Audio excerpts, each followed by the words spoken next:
Je suis Viviane Chernenoc, chercheuse au CNRS au Centre d'économie de la Sorbonne, dans laquelle une petite équipe travaille sur le secteur sans but lucratif et plus précisément sur l'analyse socio-économique des associations. Quels sont les atouts et les faiblesses du système associatif français ? Alors, le secteur associatif dispose d'un certain nombre de nombreux atouts dont les acteurs sont tout à fait conscients d'ailleurs.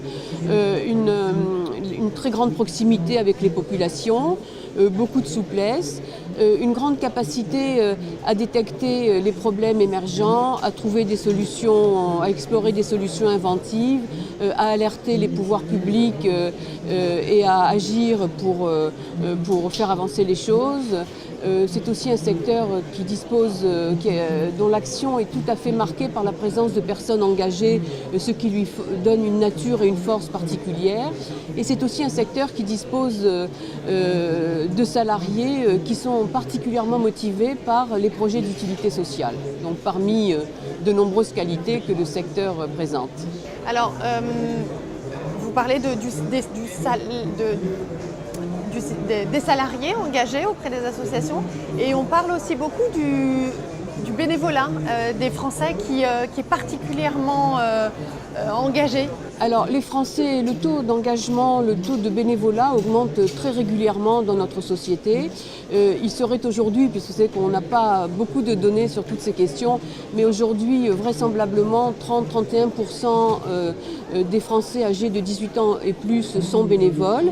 Et l'engagement aussi augmente dans la durée, dans le nombre de structures dans lesquelles on est bénévole. Donc le bénévolat augmente de façon très importante en volume. Comment vous l'expliquez ça ? Vous avez une manière ? Par le fait qu'aujourd'hui, les gens veulent de plus en plus s'engager pour participer à la prise en charge des questions qui les concernent. On est passé, l'État-providence est toujours très important, mais aujourd'hui, les Français veulent peser sur les formes de réponses qui peuvent être apportées aux questions qui se posent. Vous disiez aussi tout à l'heure que les associations françaises étaient inventives et créatives. Quelle en est l'illustration ? Elles sont créatives dans de très nombreux sujets. Si vous voulez, dans l'histoire même du monde associatif, on constate par exemple dans tout ce qui est accompagnement à domicile que très tôt les associations ont cherché à répondre aux besoins des personnes âgées qui étaient dans les milieux ruraux, qui avaient du mal à rester seules, en utilisant la main-d'œuvre qui pouvait être apportée par exemple par des familles d'agriculteurs dans lesquelles les femmes n'avaient plus leur place dans l'exploitation. Et les exemples sont très nombreux, je pourrais vous en donner, mais ils sont très, très variés et nombreux. C'est-à-dire qu'aujourd'hui, étant donné que les fonds publics baissent, que la générosité des Français est un peu moins importante due à la crise, il faut que les associations soient également créatives pour trouver de nouveaux moyens de se financer. Alors, c'est vrai que les financements publics baissent et qu'ils sont appelés apparemment à baisser de plus en plus.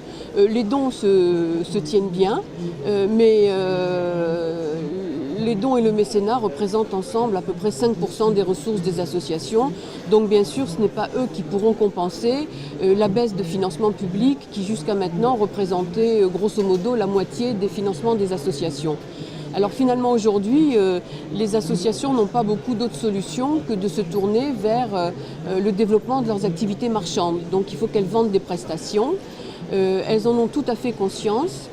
Mais pour autant, paradoxalement, donc dans l'enquête que je vais présenter tout à l'heure, qui a été conduite auprès des acteurs associatifs, on voit que les Français s'attendent à cette évolution du modèle économique, mais pour autant, ils n'estiment pas, les associations, mais pour autant, elles n'estiment pas que le secteur associatif perdra de sa spécificité ou qu'il devra forcément se tourner vers des populations plus solvables qui seraient à même d'acheter quelques prestations. C'est-à-dire que les associations vont être obligées de se diversifier en proposant des services Elles seront obligées de proposer quelques services marchands, donc de diversifier qu'elles vendront, de manière à pouvoir financer un projet d'utilité sociale, peut-être destiné par ailleurs d'ailleurs à d'autres personnes. Mais effectivement, aujourd'hui, on a l'impression que ça devient un petit peu un passage obligé pour les associations si elles veulent trouver les ressources pour maintenir leur projet. Comment l'État peut-il continuer à aider les associations, au-delà des finances? Alors, d'abord, l'État donc baisse effectivement ses financements, mais les associations ont conscience des difficultés de l'État, des difficultés actuelles qui sont liées à la crise, au déficit public, etc. Mais en fait, les demandes qu'elles adressent, et elles ont acté en somme un petit peu le retrait de l'État. Elles savent que dorénavant, le partenariat public sera surtout local. Mais en fait, il y a deux demandes peut-être un peu plus précises qui émergent, qu'elles adressent à la puissance publique. La première, c'est de faire attention à la transformation des financements publics, puisqu'aujourd'hui on assiste à une transformation radicale des subventions publiques en commande ou en appel à projet. Et selon les associations, cette transformation est très nocive parce qu'elle instrumentalise les associations et en somme, elle bloque la capacité d'innovation dont on parlait tout à l'heure et qui est une des spécificités fortes du monde associatif. Et par ailleurs, elles estiment aujourd'hui que l'État ne les considère plus désormais comme des partenaires à part entière. Il y a peu de temps encore, les associations intervenaient à différents niveaux dans l'élaboration des politiques sociales. Aujourd'hui, le secteur a l'impression que les pouvoirs publics les utilisent surtout comme un outil d'application, de mise en place des politiques sociales. Comment vous voyez à l'horizon 2020 le tissu associatif?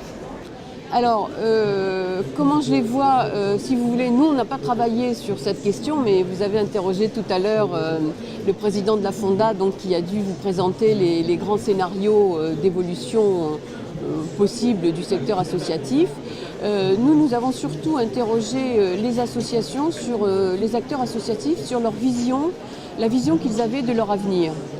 Alors, grosso modo, la manière dont ils voient leur avenir à l'échelon 2020, c'est un secteur associatif dans lequel les petites associations resteront très nombreuses, contrairement à ce qu'on a pu penser. Les petites associations de proximité, militantes, loisirs, culture, vie sociale. Ils ne croient pas beaucoup à la disparition des associations moyennes, mais ils perçoivent des différences dans les types d'associations qui se créeront. Et ils estiment qu'à l'horizon 2020, ce seront plutôt des associations de défense de causes ponctuelles plutôt que des associations de défense des grandes causes et des enjeux de société. Ça, c'est pour les types d'associations. Ils sont assez sceptiques sur une évolution de la qualité de l'emploi salarié dans les associations. En matière de gouvernance, vous savez que c'est une des critiques qui sont faites aux associations et que font les acteurs eux-mêmes sur les associations. Ils perçoivent relativement peu de progrès, notamment en matière de renouvellement et de partage de pouvoir au sein des associations, mais sans doute des progrès seront faits dans la mixité des catégories sociales qui sont en place dans les structures dirigeantes. Ils perçoivent malheureusement une détérioration des relations avec les pouvoirs publics, estimant que les pouvoirs publics ne les considéreront plus du tout comme des acteurs avec qui concevoir et mettre en place des grandes politiques. Et ces relations seront favorisées selon les associations par le fait que les associations elles-mêmes sont divisées et qu'elles ne parviennent pas à porter une parole commune, notamment face au pouvoir public.